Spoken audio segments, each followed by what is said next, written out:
Hi hello నమస్తే welcome to our channel. నేను మీ Charmi. Pushpa movie ఎప్పుడైతే వచ్చిందో అప్పటి నుంచి ఇప్పటి వరకు ప్రతి ఒక్కరికి కూడా ఎర్రచందనం స్మగ్లింగ్, ఇంత కష్టాలు పడి ఎర్రచందనం స్మగ్లింగ్ చేస్తే ఎంతో రిచ్గా బతకొచ్చు. ఎందుకంటే లక్షలలో అమ్ముడుపోయే ఈ ఎర్రచందనం ప్రజెంట్ అటు ఆంధ్రలో మాత్రమే పెరుగుతుంది అనే విషయం మనందరికీ తెలిసింది. అయినప్పటికీ ముందున్న గవర్నమెంట్లో ఎలాంటి స్ట్రిక్ట్ రూల్స్ లేకపోవడము, స్ట్రిక్ట్ యాక్షన్స్ తీసుకోలేకపోవడము, అక్కడున్న పోలీసులు అక్కడున్న అధికారులే అమ్ముడుపోవడంతో చాలా మటుకి అటు నేపాల్కి కానివ్వండి, అటు వేరే దేశాలన్నిటికీ ఎక్కడైతే ఎర్రచందనంతో అటు పర్ఫ్యూమ్స్ కానివ్వండి, దానికి సోప్స్ కానివ్వండి, ఇవన్నీ చేస్తారో ఆ ఏరియాస్లోకి ఎక్కువగా పంపించారు. అటు నేపాల్ సైడ్ అయితే ఎర్రచందనం అలాగే మన చందనంని చాలా ఎక్కువగా ప్రీషియస్గా వాళ్ళైతే అనుకుంటారు. ఇక్కడ దానికి సంబంధించి రేటు 10 లక్షలు ఉంటే అక్కడ 20 లక్షలు ఉంటుంది. అంత ఎక్కువగా స్మగ్లింగ్ చేస్తూ ఉంటారు ఈ ఎర్రచందనాన్ని.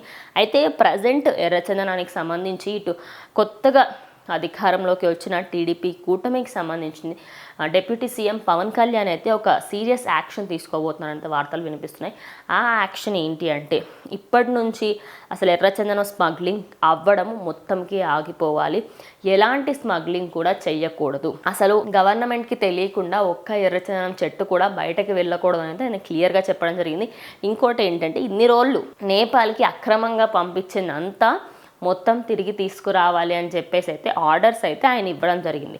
కానీ సినిమాల ప్రభావం అంటే కాదు అని చెప్పొచ్చు. ముందు నుంచి కూడా అటు ఏపీలో ఎర్రచందనం స్మగ్లింగ్ గట్టిగానే జరుగుతుంది. కానీ ఆ మూవీ తర్వాత ఇంకొంచెం ఎక్కువ అయిపోయిందని చెప్పొచ్చు.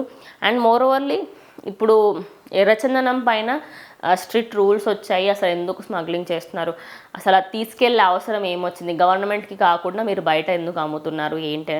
ఎందుకంటే ఎర్రచందనం ఏపీలోనే ఉంటే ఏపీ ఇంకా ముందుకు వెళ్ళి ఇంకా ఎక్కువ బెనిఫిట్స్ తీసుకునే అవకాశం ఉంటుంది. అయితే అటు పోలీసులకి కూడా ప్రతి చెక్ పోస్ట్ల దగ్గర ఎక్కడెక్కడైతే ఎర్రచందనం స్మగ్లింగ్ అయ్యే రూట్స్ ఉంటాయో ఆ రూట్స్ అన్నిటిని తెలుసుకొని ఆ ఏరియాస్ అన్నిటిని బ్లాక్ చేయాలి అని చెప్పేసి కూడా రూల్స్ అయితే ఆయనకి అన్ని రూల్స్ అండ్ రెగ్యులేషన్స్ని పోలీసులకు కూడా చెప్పినట్టయితే వార్తలు వినిపిస్తున్నాయి.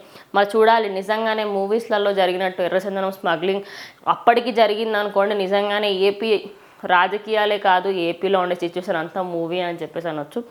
లేదు ఇంకొంచెం తక్కువైంది అనుకుంటే గవర్నమెంట్కి ఒక విధంగా ఎర్రచందనం నుంచి చాలా ప్రాఫిట్ వచ్చే అవకాశాలు అయితే ఉంటాయి.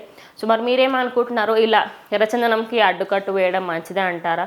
మీ అభిప్రాయాన్ని కామెంట్ బాక్స్లో తెలియజేయండి. ఇది వాటి వీడియో, ఇంకో వీడియోతో మళ్ళీ కలుస్తాం.